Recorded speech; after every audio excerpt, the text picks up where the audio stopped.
Good afternoon, and thank you for joining us today. We are wearing masks out of precautions, but we are over 6 feet apart. We are social distancing, so we're going to be taking our masks off and sanitizing our hands really quickly so that you guys have better audio quality. But we wanted to reassure you guys we take everything very seriously. We're taking the proper precautions. So I'm going to take this off. I'm going to sanitize my hands really quickly, and while I do that, I'm going to tell you a little bit about ourselves. So my name is Ashley Nipples. I am a lifestyle and motherhood blogger here in Orlando, Florida, and I'm so excited to be partnering with Advent Health for Women today to discuss all things breastfeeding with an internationally board-certified lactation consultant. I'm going to be chatting with Sarah Galis-Menendez from Advent Health for Women. She is a wealth of information, and you guys are going to love her. She's going to answer all of your questions. So thank you so much for being here, Sarah. Would you mind telling us a little bit more about yourself? Yeah, absolutely. So great job on my name. Thank you. I know sometimes it's a mouthful, but you've not rocked it. So my name's Sarah. I'm one of the lactation consultants here at Advent Health for Women. I started my journey to become a lactation consultant here about 4.5 years ago when my son was born. He was actually born here. When he was born, he was my second. I'd been a labor and delivery nurse for 9 years. Wow. Breastfed my daughter almost literally to kindergarten. Go you! And I was just like ready for breastfeeding to be a breeze because I thought I knew what I was doing. Well, our 2-week checkup, he was not back up to birth weight. We were having more motor issues. My milk supply wasn't very good. But I was fortunate enough to know about the lactation center here at the hospital.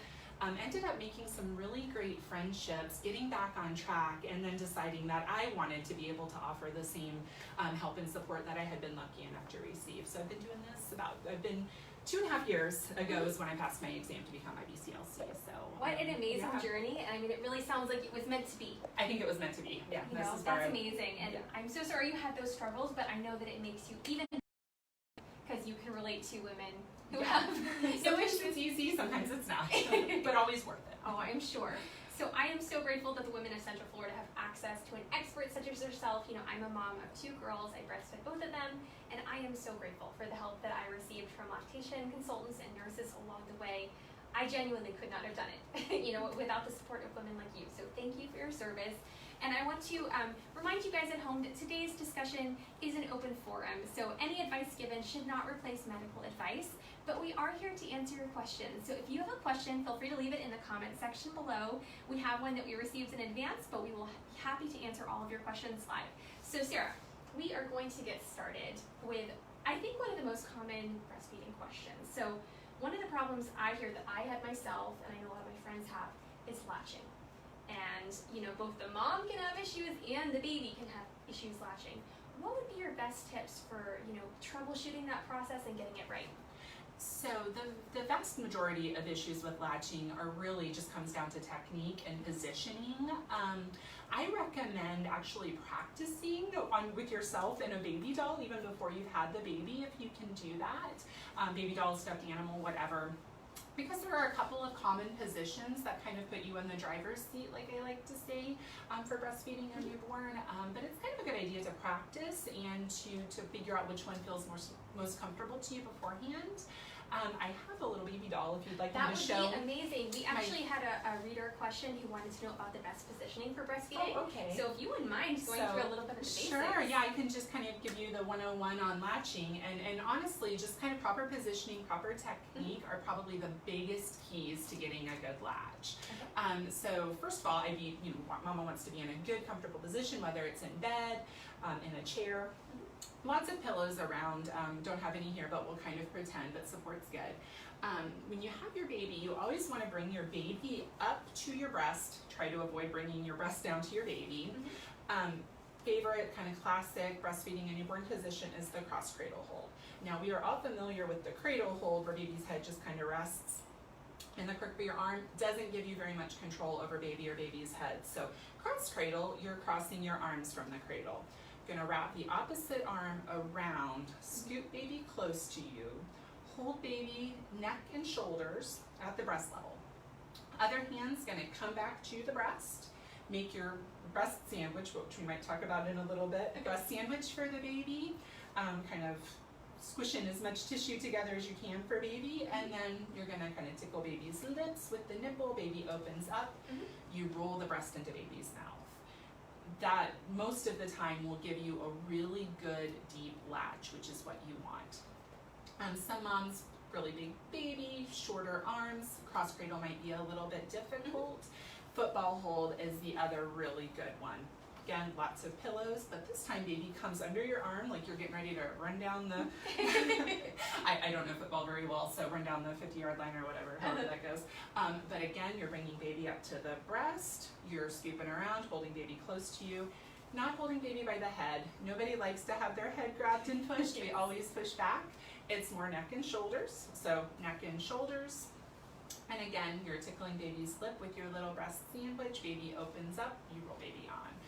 Most of the time, that's going to give you a good latch. The ways that you know that it's a good latch is, number one, it doesn't hurt. Tugging, pulling, kind of strong, intense feeling is normal. Pinching, biting, not so much. So number one, that it feels comfortable. That's the first sign of a good latch. Other things you're looking for is as much breast tissue in baby's mouth as possible. Definitely want to be past the nipple. And then you want to see baby's mouth kind of wide open with the lips flanged out like fish lips, or like selfie lips that like just get But that's what you want to see, and those are your signs of a good latch. And that's going to actually take care of most of your breastfeeding problems. Thank you so much for that. I know that is a huge problem that I faced at the beginning. And another thing is, sometimes the best position for you and your baby can change along the way. Yes, I absolutely. know when my daughter was a newborn, I had a little bit of an oversupply with my second at the beginning, and the football hold really helped her not choke and me get her in the right place. But then as she, she's a little bit of a big baby, so as she got older, cross cradle was easier. So it may change as you go. Yes, and then when they get older, sometimes they want to do like the breastfeeding gymnastics, and Yes. they'll like stand on their head while they're breastfeeding. They will make up their own positions as you get further along in your journey. But those are the really two good ones to practice early on, because again, when you have a newborn baby that doesn't have a lot of neck control, you're trying to get comfortable, you want to be able to control your breast and control the baby. And so I know you mentioned if it hurts, something is probably wrong. Yes. So would you recommend, if a mom's trying to latch, during the first few weeks, it hurts, would you recommend her unlatching the baby, repositioning, and starting again? Don't keep going. Absolutely. If it's hurting. Okay. Yes, absolutely. That was one of my challenges with my first, is I was one of those, I can handle this. Until my nipples were cracked, and then I couldn't handle it. It's hard to come back from that too. It's hard to come back from that. So if you're feeling that pain, sometimes you can get away with compressing a little more breast tissue. Sometimes you can actually kind of flange baby's lips with your finger and make it comfortable. But if it's hurting past about the first 60 seconds, absolutely you want to completely unlatch baby and start over. Do not keep going if it's hurting. That's really good advice. Listen to her, because like you said, don't power through it. I've been on both sides of it, yes. Because it can be, if it's wrong, it can lead to problems down the road. And it can actually really quickly kind of just show you, because I've actually also got my little breast model here. So most of the time, if the latch isn't quite correct, what's happening is baby is just right on the nipple, and those, even if there's no teeth, those little hard gums pressing on the nipple, very painful. Yes. And that's where most of the time you're going to get your cracks and your damage. Correct latch, baby's lips or baby's hard little gums are back here on the areola, pushing on the milk ducts. Nipple is protected between the soft palate and the back of the tongue, and you're not getting damage. So other than the pain, there's lots of good reasons to make sure the latch is correct. That's perfect. That is great to know. So now let's go to some of the basics with feedings. For our expecting moms out there, for our new moms, how often should they be feeding the baby? And this is another question that I hear a lot. How long should they be breastfeeding for? Those are for each really session. Good questions. And honestly, it changes quite a bit, as the breastfeeding journey goes along. Newborn babies need to eat a lot. They need to eat very frequently. Honestly, anytime the baby's eyes are open and the mouth is moving, I say try to feed the baby, especially in the first couple of weeks, because you don't want to miss any opportunity to get baby to feed, because this is when you're working on getting your milk supply up and practicing as much as you can. Very early days, usually the biggest problem is that baby's sleepy and not wanting to wake up so much to eat, so you don't want to miss an opportunity. So eyes are open, mouth is moving, it's time to feed. Go ahead and try. Go ahead and try.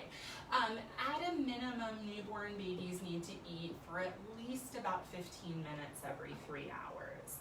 You want to be waking up even in the middle of the night. You really want to try to avoid your baby going over 3 hours without feeding, and you want to make sure that your baby's eating at least 15 minutes per session. Now, again, for newborns, it's a little bit different. For new newborns, you can't really overdo it at the very beginning. As much time as they want to spend at the breast, you'll want to let them keep going. When they start to get a little bit bigger, it's kind of nice, like once your milk comes in and you start to kind of develop this relationship, is your baby the kind of baby that is done in a few minutes, not a few minutes, but like 15, 20 minutes, or does your baby go on a little bit longer? Babies going on a little bit longer, it can be cluster feeding, which babies will tend to do in little bursts. If you're having where most of the feedings, most of the time are lasting 30, 40 minutes plus, that could be a sign of a problem. Okay. That could be a sign they're not getting enough milk, or the latch isn't right, so they're not getting the milk. Right. But a lot of it really has to do with how old your baby is and, all of the things that are going on. That's really good to know. And then along with the timing, are there any signs that the baby would give to where you would kind of, because I know at the beginning it's so hard, are they just new and a little agitated? Or are they hungry?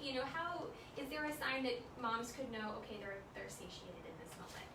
Yes. Okay. So then that's a great question, because I always say babies don't know how to tell time yet. They don't know that we've said, okay, well, it's been 3 days. They don't know that. So you are very much, and especially in the early days, looking at the signs that baby is getting enough. So number one, the first sign that baby is eating enough is just that baby's doing it for that 15, 20 minutes every 3 hours.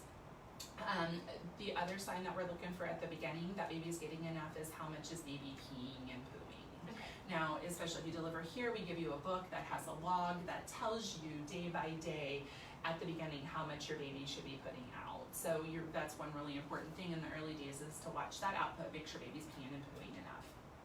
Then kind of watching baby.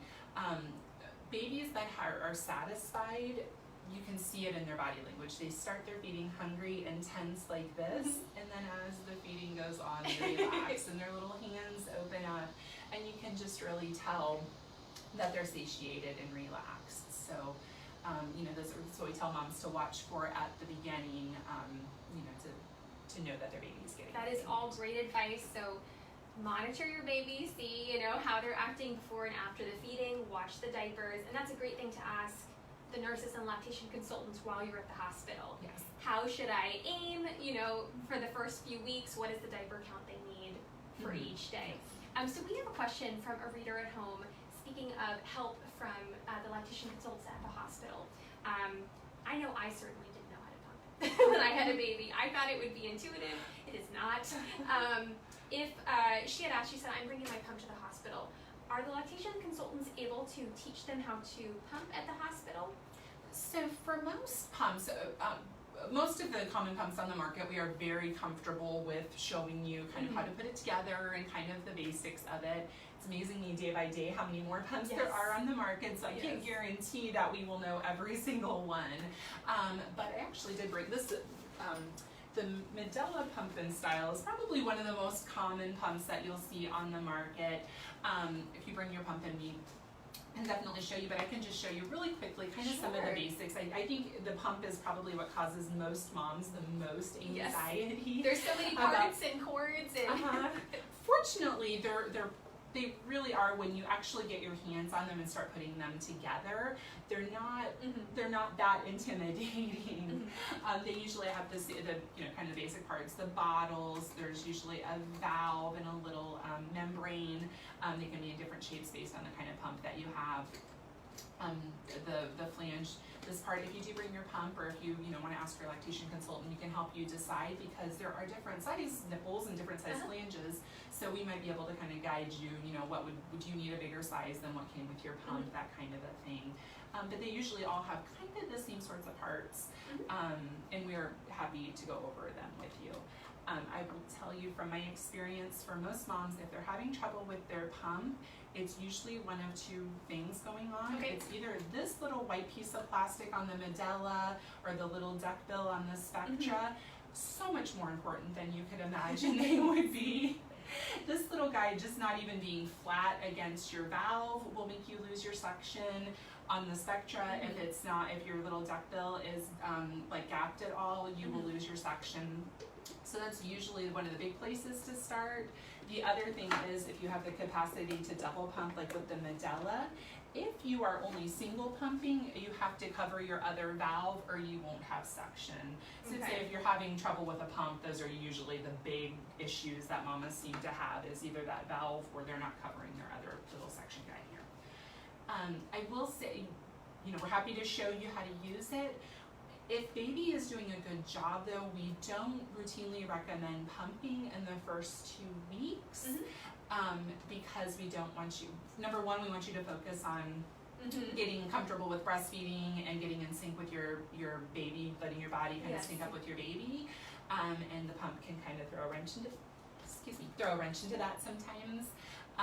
But it is a really good idea if you can start to get comfortable with your pump prenatally, because that's when you're going to have the most time to think about it. So that is great. So definitely figure out, familiarize yourself with all of the parts before you have the baby. You can ask the people at the hospital, but probably you're not going to be pumping for a few weeks. So if you need additional help down the road, you can also as long as everything's going well. I like to say though that your pump is your safety net. If anything is going on with breastfeeding, the pump is absolutely the safety net. It's good really to have it ready to have go. It.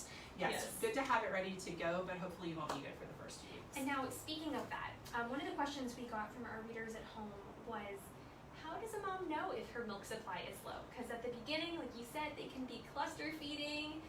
You may not know all of the signs. How do you know when your baby's just trying to increase your supply and when there's an actual issue? So that is such a great question. I will say one thing that most moms, well, I won't say most moms, but that a lot of moms are not expecting, and it surprises them, is in the first couple of days after you've given birth, the milk you have is that really important, wonderful colostrum. It's so good for baby. It's exactly the amount that baby needs, but there's not a lot of it.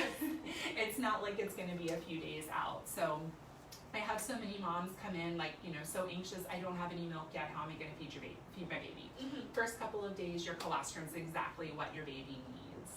Usually somewhere 2, 3, 4 days out is when your breast will start to fill up with milk.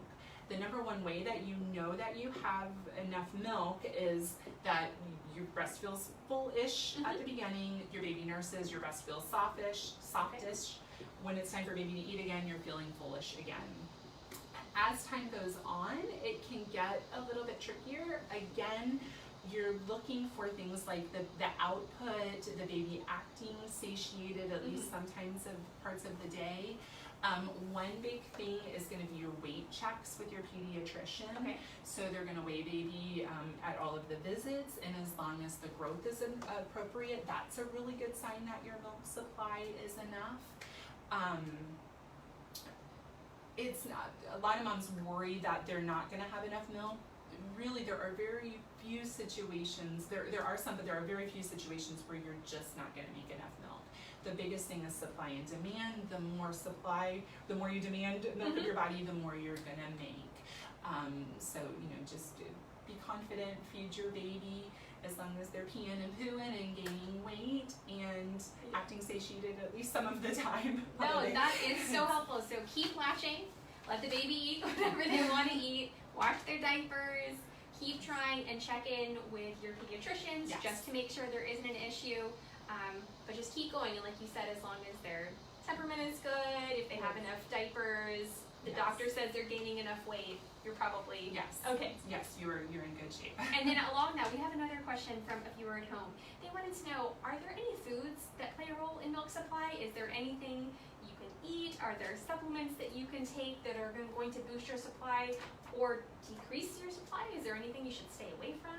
So the biggest thing is that breast milk is made by supply and demand. I can't say that enough. It's supply and demand, it's supply and demand, it's supply and demand. So the more milk you take out, the more milk you're going to make. There's really no magic bullet as far as supplement or food or medication or hydration or anything like that that is going to have the effect on your milk supply that effective taking out of the milk is going to have. So the more you breastfeed, the more milk your baby drinks, the more milk you're going to make. That being said, there are some foods that have been believed over the ages to have almost every culture has like a grain that they believe will help milk supply. Oats are a really common one, so eating a bowl of oatmeal in the morning can really actually, I've heard so many moms say that that makes a big impact for them. Making sure that you're hydrated so that your urine is nice and clear and yellow, that's a good one. As far as things that will decrease your milk supply, food-wise, no. Medications, there are. I've tried to help moms remember that if you have like a cold or something and you're going to take something that's going to dry your sinuses, it can dry up your milk supply. Okay. Not always permanently, but especially in the early days, you want to be really careful with that. So definitely, if you are on any medications while you were pregnant, or like you said, you develop a cold or something right afterwards, check in with your doctors, check in with your lactation consultants before you start that, just to make sure that. And I will say, I totally agree with what she's saying, that it's all supply and demand. What I will say is that when you are a new mom, sometimes at least I would forget to eat. Yes. And so I think it is important to make sure you're getting enough Absolutely. calories, and like you said, staying hydrated. I know in my first, I had a C-section, I was on pain medication, and I just wanted to sleep. I wasn't thinking about eating, and it really did affect my milk supply. So please take care of yourselves, moms. Yes. Get people to feed you. Yes. And Stay hydrated, because your job is to make milk for the baby, and they're going to do their part. So Absolutely, yes. You need to be relaxed and be comfortable and make sure you're taking care of yourself. That is also very critical. yeah, just because I did not. You have so many things to think about. Because sometimes Yes, it seems you do. like how could you forget to eat, but sometimes you do. So we had another viewer question. Is it common for one breast to make more milk than the other? I know that I've had this with breastfeeding both of my babies. My right side is my good side. My left side is always a little bit of a dud. Is that common? Yes, that is super common, and it's actually super common that it's the right side that makes more and the left Interesting. side that makes a little bit less. And sometimes it can be 50% more. You could do 4 ounces from this side. It's common. It doesn't mean anything's wrong. I've heard different theories about it. That has to do with the way the lymph system kind of goes off to the breasts, but it's completely normal. We've actually had moms that have had like a mastectomy on one breast and be able and to they still be completely able to? fully. Remember, moms That's breastfeed amazing. twins and make enough milk. So don't worry if one side's being a little bit of a slacker. The other side will make up for it. That is amazing. So don't worry, totally normal. I know I've had the same thing. If something is wrong, and people were like, no, that happened to me too. See, I've had somebody like, I just pump and I pump and I pump on that side, and it will never catch up to the other side. Totally normal. It's just one of the little quirks of our bodies. That's good to know. Sometimes crazy things happen, but that doesn't mean that necessarily anything wrong. So we had a mom ask, are painful lumps in my breast normal? I'm not an expert, but I'm going to say no. Yes, pain is very seldom a good sign in any case in life. Painful lumps in the breast, not normal. Now, are we thinking like plugged milk ducts, or are we thinking something kind of more long-standing than that? I'm going to guess that it's probably related to kind of milk supply and kind of clogged duct sort of a thing. And that's always a question that we get lots of questions about clogged ducts and mastitis and that sort of a thing.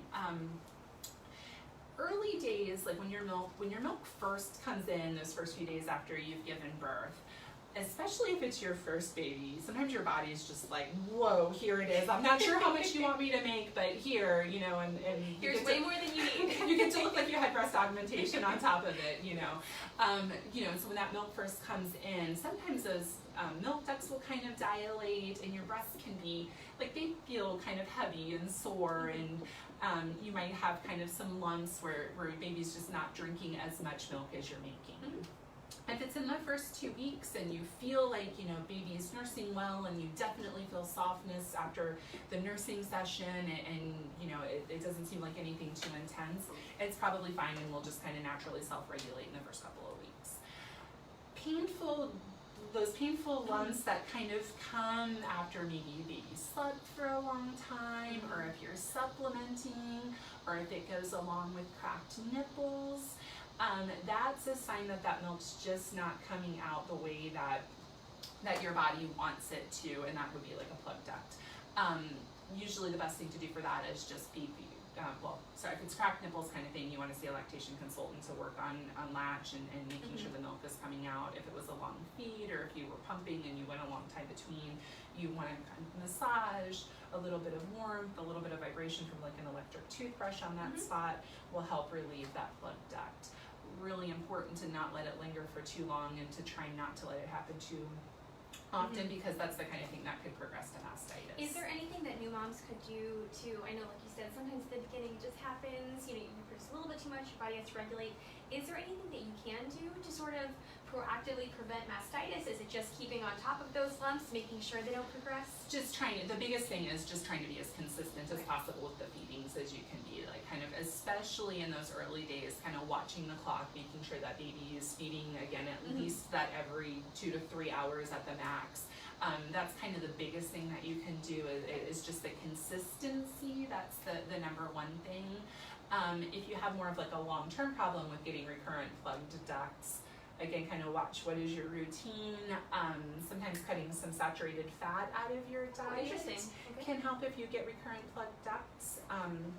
That can help sometimes, and then lecithin is a dietary supplement that moms might want to do a little research on if they're getting recurrent plugged ducts that are not related to the milk transfer. Then it might be time to ask your doctor about something like that. Good to know. So, common question these days.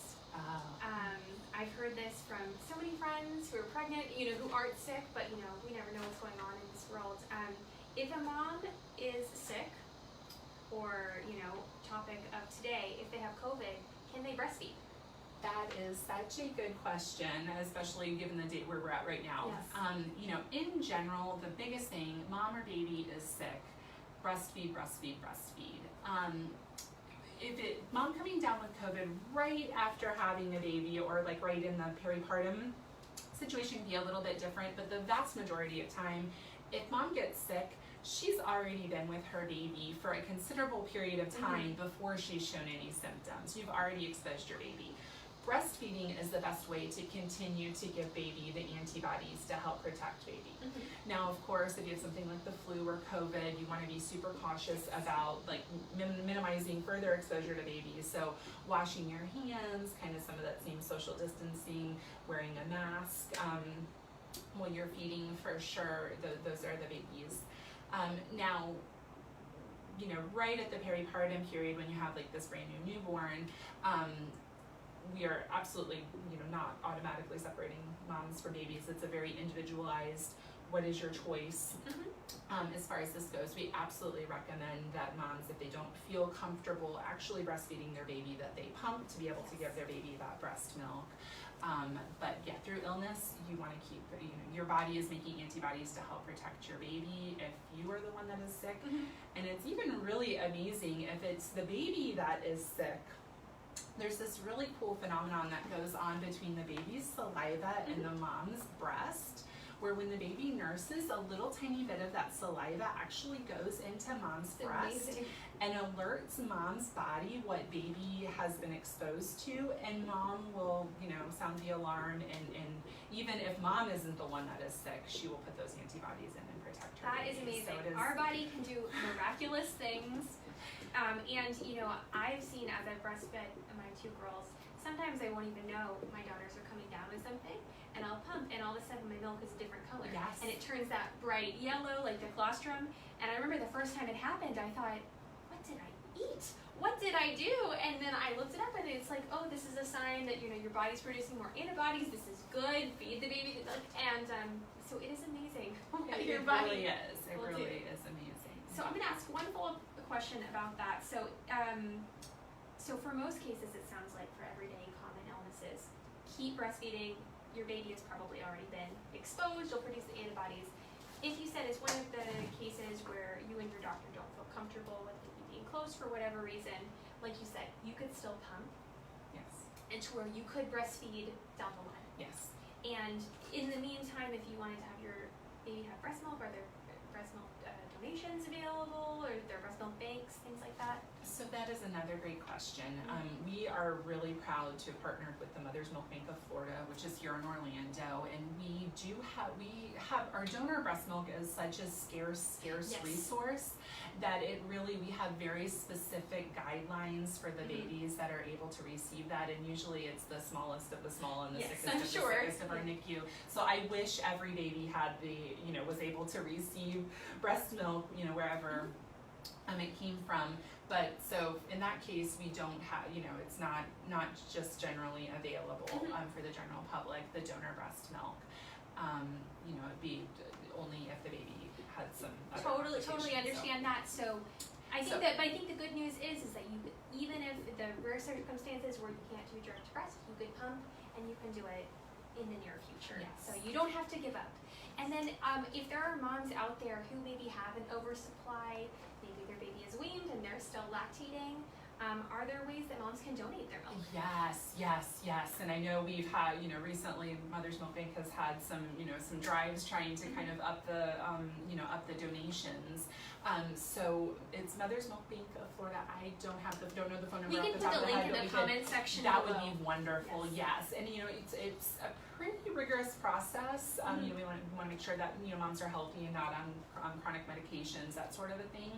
But they are really great. They've got a screening line. You can call, see if you would qualify, and if you have some stash, that would be an amazing gift. I'm sure for there our are NICU moms babies. out there, you always maybe have a little bit of that stash put away and maybe you end up not needing it, so that is great. So look in the comment section below, we'll have the link for you so it can be really easy for you to find that information. Yes. Now, I know you guys are available at the hospital, which is amazing for new moms, but let's say a week or two goes by, they're worried, they're having issues. Are you able to schedule an appointment with a lactation consultant after you're discharged? And is that something that moms pay out of pocket? Is it covered by insurance? I mean, I know insurance varies so widely, but. Yes, so I will say we are absolutely here for moms after they have left the hospital. Like in my case, that's, they saved my life. I wouldn't have been able, to continue without having the lactation consultants available after my discharge here. When moms deliver here, they're given a discharge booklet. We actually have the phone number where they can call. We call it our warm line or our helpline. They can call 24/7, leave a message. We return calls 7 days a week between about 9 and 3, 9 and 4 every day, totally free of charge, no insurance, anything like that needed for that. That is for a lot of your kind of, more basic questions, things that we can handle, over the phone in 10 or 15 minutes. If you're having any bigger problems and you want somebody face-to-face, unfortunately with COVID, we're not doing in-person consultations right now, but we are doing video consultations. That's great. And by calling usually what happens is that you call the lactation center, you'd speak with a lactation consultant first, we would see if we can help you over the phone. If it's a problem that we would like to see you face-to-face or it's a little bit bigger, we would help you schedule a video consultation, kind of a face-to-face. As far as insurance, I believe most insurance companies cover it. Again, when we get you registered for that, we'd go over insurance.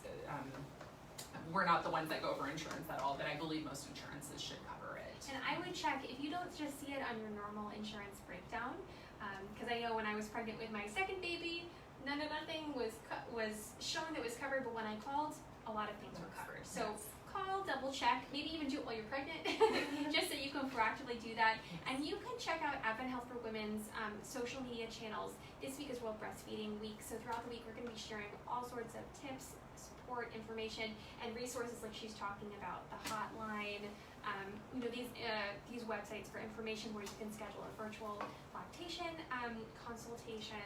So take a minute, follow the page, check us out on Facebook, Instagram, all different channels. I think it's going to be a really good resource for you.